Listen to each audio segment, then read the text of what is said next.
رکھے. آپ سب کی جدوجہد کو سلام. اور آج میں سب سے پہلے شکر گزار ہوں چیئرمین بلاول بھٹو زرداری کی اور عدی فریال کی, ہماری مرکزی قیادت کی, جنہوں نے جو ہے وہ تاریخ میں پہلی بار ایک ماہی گیر عورت کو جو ہے وہ ایف سی ایس میں بحیثیت چیئرپرسن کیا. انشاءاللہ میری کوشش ہوگی, ہماری جو ہے وہ پوری ٹیم بہت اچھی ہے, ہمارے ساتھ ہے, تو ہم مل کر جو ہے وہ سب سے پہلے اپنے ادارے کو مضبوط کریں گے, اپنے ویلفیئر کا سسٹم ہے اس کو بھی درست کریں گے, اور ہماری ماہی گیروں کی فلاح و بہبود کے لیے کام کریں گے, اپنے ادارے کو مضبوط کریں گے, اور ہمارے جو انٹرنیشنل لیول پر ہمارا مورال ہے اس کو بلند کریں گے. اور ہماری یہ کوشش ہے کہ یورپی یونین کی جو پابندی ہے اس کو جو ہے ہم ختم کریں اور اپنا جو ہے وہ مورال بلند کریں, ان کا اعتماد کریں.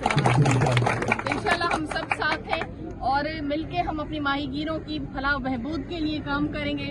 اور جو ہمارے قیدی ماہی گیر ہیں جو سر کریک پر انڈیا اور پاکستان کی جو تنازعات ہیں, کیونکہ میں خود ایک ماہی گیر کی بیٹی ہوں, میں خود ایک قیدی ماہی گیر کی بیٹی ہوں, میرے پاپا بھی اریسٹ رہ چکے ہیں, تو میں ان کے درد کو سمجھتی ہوں کہ جب گھر والے میلوں دور جب دور ہو جاتے ہیں, بے گناہ جیلوں میں قید ہوتے ہیں, تو ان کی کیا تکلیف ہوتی ہے. میں خود اس کرب سے گزر چکی ہوں, اسی لیے ہم اپنے چیئرمین بلاول بھٹو زرداری سے بھی کہیں گے کہ وہ سفارتی لیول پر, انٹرنیشنل لیول پر ہمارے ماہی گیر جو انڈیا کی جیلوں میں بے گناہ قید ہیں ان کو فوری طور پر جو ہے وہ آزاد کرایا جائے, تاکہ وہ اپنے گھروں کو لوٹ سکیں اور اپنے پیاروں کو مل سکیں. انشاءاللہ ہم مل کے اپنے ادارے کی فلاح و بہبود کے لیے کام کریں. سب کا تعاون ضروری ہے.